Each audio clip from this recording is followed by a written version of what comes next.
आप मौजूद हैं।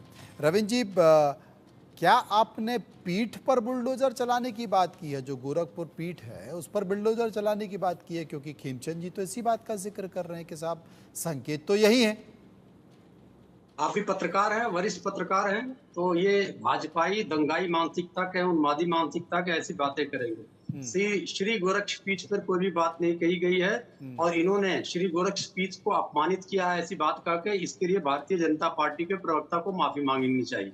हम्म। और इन्होंने योगी आदित्यनाथ के पद को भी गलत बताया, फिर भी माफी मांगनी चाहिए, क्योंकि योगी आदित्यनाथ जी गोरक्षपीठाधीश्वर हैं, अध्यक्ष नहीं हैं। हम्म।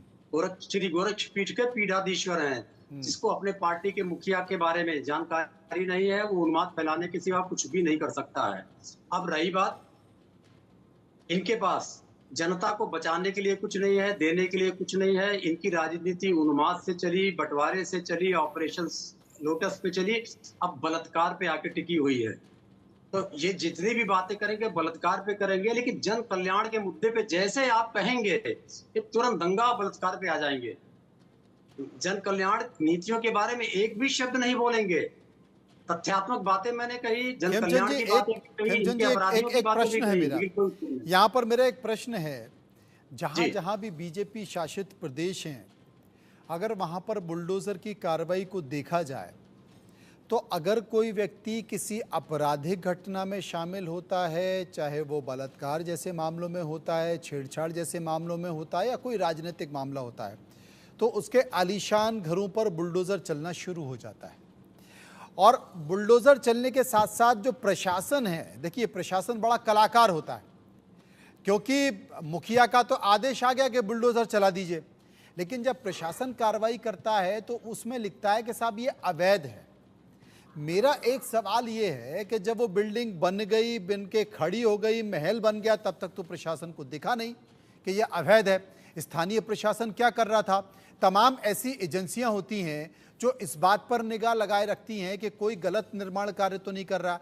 आपकी बिल्डिंग बन जाती है, घर बन जाता है, महल बन जाता है, तब तक प्रशासन को दिखता नहीं है, लेकिन ऊपर से फरमान आता है कि बुलडोजर चला दो, तो प्रशासन बुलडोजर चला देता है और कहता है कि हमने इसलिए चलाया कि यह अवैध है।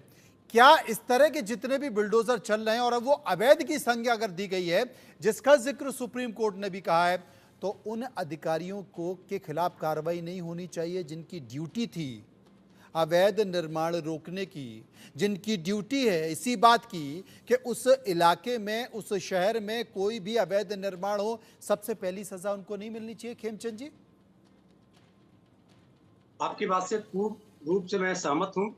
माननीय उच्चतम न्यायालय ने जो फैसला दिया है, उसके बाद में जो अगली तारीख निर्धारित की है, उन्होंने सुझाव मांगे हैं। उन सुझाव में प्रमुख बिंदु यही है जो आपने बात कहा है कि अवैध निर्माण हो गया तो अवैध निर्माण को दो तरीका है ढहाने का। एक तो म्युनिसिपल कोड के अंतर्गत, दूसरा सीपीसी, सिविल प्रोसीजर कोड के अंतर्गत।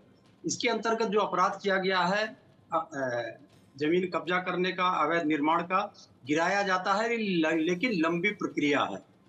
बात यह है कि अगर लंबी प्रक्रिया के बाद भी अवैध निर्माण को गिरा दिया जाता है, तो जिनकी ड्यूटी थी, जो आपने अभी कहा, जिनकी ड्यूटी थी कि अवैध निर्माण को रोकने की, वो साफ बच जाते हैं और सरकार का पैसा भी लेके जाते हैं उस दौरान, तनख्वाह का। तो ये हम जो सलाह देंगे समाजवादी पार्टी के रूप में माननीय उच्चतम न्यायालय को, कि इस प्रकार की घटना के दौरान जो भी एजेंसियां थी, खासकर म्युनिसिपल की एजेंसियां थी और आरबीओ की एजेंसियां थी या विकास प्राधिकरण की एजेंसियां थी, उनके अधिकारियों को भी जिम्मेदार ठहराया जाए। गिराने से पहले उनको भी नोटिस भेजा जाए, सॉरी, नोटिस देने से पहले उनको भी एक नोटिस दिया जाए, और जब इसकी सुनवाई चलती रहे, चाहे सिविल न्यायालय में चलती रहे, चाहे म्युनिसिपल आपने कोर्ट